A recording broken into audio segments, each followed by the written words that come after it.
छोरी सुन ले, ये हमारे रिंकम मावई बता रहे, रिकेश मावई बरहटा वाले। अरे गए का भी पता तो पे पड़ गई रे, जो भी जदारा में छोड़ा।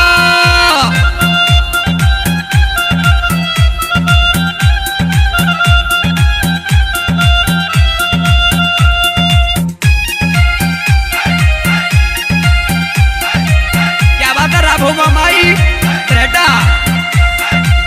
लबको सरसाना दुरक्षी नसूरे कपरा सतीश सरसाना मुरीला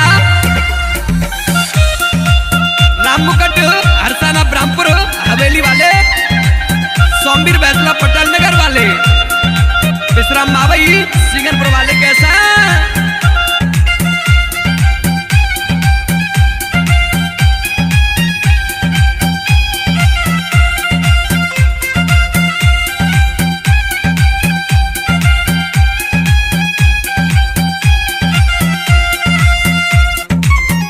बता रहे हो संजय भैया बरहटा वाले, छोरा कह रहे हो छोरी, तेरे पीछे जयपुर आयो। हाँ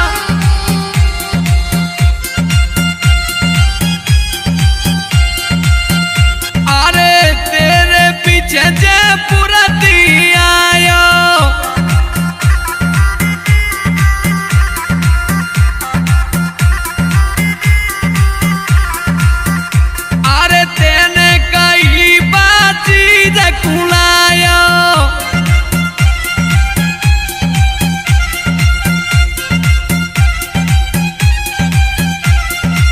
मंथाना मावई बता रही, कह रहे छोरा रे छोरी, अरे तेने जैसे कही जैसे ही मैं आयो।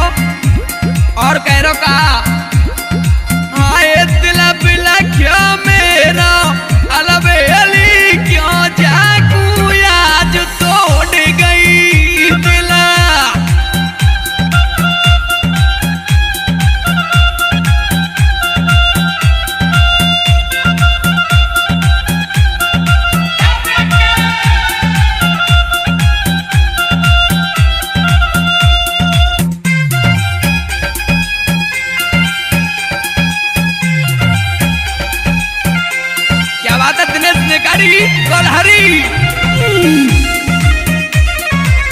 रंजीत गुर्जर का हंगामा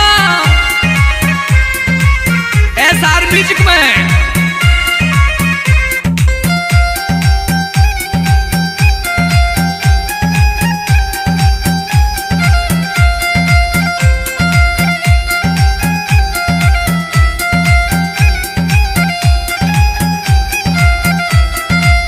और हमारे संजय बैसला बरहटा मेरी दिल की धड़कन का लिख रही, अरे संजय बैसला ते प्यार तू कराती।